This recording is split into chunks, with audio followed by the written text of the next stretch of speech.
নমস্কার বন্ধুরা, তোমরা সবাই কেমন আছো? আশা করি খুবই ভালো আছো। তোমাদের সবাইকে স্বাগতম। আজ কিন্তু আমি তোমাদেরকে চিড়ার ডেজার্ট করে দেখাবো। এই গরমের দিনে কিন্তু মন প্রাণ কলিজা ঠান্ডা করার মতো একটা রেসিপি। আজ কিন্তু আমি তোমাদেরকে চিড়া দিয়ে ডেজার্ট করে দেখাবো। তো দেখো, রেসিপিটা দেখতে হলে কিন্তু আমার সাথে প্রথম থেকে শেষ পর্যন্ত থাকতে হবে। তো চলো শুরু করা যাক। এখানে প্রথমে কিন্তু আমি একটা পাত্রে 700 গ্রামের মতো লিকুইড দুধ নিয়েছি।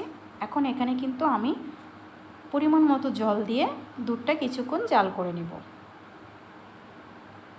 এখানে তোমরা চাইলে ডেজার্ট অনুযায়ী তোমরা যতটুকু করবে তার উপরেই ডিপেন্ড করে তোমরা দুধটা বেশি কম করে দিতে পারো। তো এখানে দেখো, আমি দুধটা কিছুক্ষণ জাল করে নিয়ে কিন্তু এখানে আমি গুঁড়ো দুধ দিয়ে দেব। এখানে আমি আমুলের গুঁড়ো দুধটাই ব্যবহার করেছি। গুঁড়ো দুধটা দিলে হবে কি, লিকুইড দুধের সঙ্গে গুঁড়ো দুধটা মিশে দুধটা কিন্তু গাঢ় করতে সাহায্য করবে, আর ডেজার্টটা খেতে খুবই ভালো লাগবে।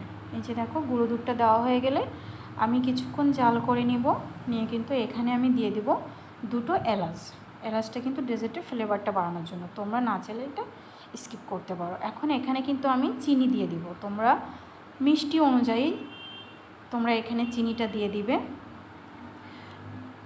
দিয়ে আমি কিন্তু দুধটা ভালো করে জাল করে নিয়েছি। এখন এখানে দেখতেই পাচ্ছ, আমি চিড়াটা আগে থেকেই ভালো করে ধুয়ে নিয়েছিলাম।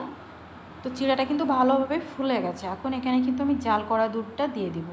দুধটা কিন্তু আমি 20 মিনিটের মতো ঠান্ডা করে নিয়েছি। এখানে গরম দুধ কিন্তু দেওয়া যাবে না, দুধটা ঠান্ডা করে চিড়াতে দিতে হবে। দেখো, এই যে আমি দুধটা দিয়ে দিয়েছি। আর দুধটা কিন্তু আমি বেশি গাঢ় আবার পাতলাও করিনি, তবে হালকা পাতলা রেখেছি। এখানে ডেজার্টের জন্য খুব গাঢ় বা পাতলা করলে হবে না, সেই অনুযায়ী আমি দুধটা জাল করে নিয়েছি। এই যে দেখো, এখানে এখন আমি ফলগুলো দিয়ে দিব। তো এখানে দিব কলা, বেদানা, আম আর সাদা আঙ্গুর। তোমরা চাইলে এখানে যে কোনো ফল তোমরা দিতে পারবে, মিষ্টি হলেই হবে। তোমাদের হাতের কাছে বা বাসায় যেটা থাকবে তোমরা সেটা দিয়েই করতে পারবে। ডেজার্টটা কিন্তু আমাদের শরীরের জন্য খুবই উপকারী, আর এই গরমের দিনে কিন্তু এটা তোমরা যে কোনো সময় করে খেতে পারবে। ছোট থেকে বড় এটা কিন্তু সবাই খুব পছন্দ করে। তো আমার ডেজার্ট রেসিপিটা তোমাদের কেমন লাগলো প্লিজ আমাকে কমেন্টে বলবে।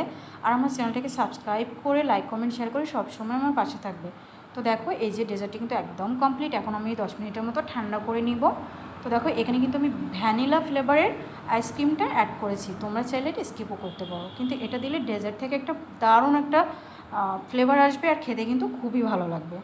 তো ভিডিওটা আজকের মতো এই পর্যন্ত। সবাই ভালো থাকবে, সুস্থ থাকবে।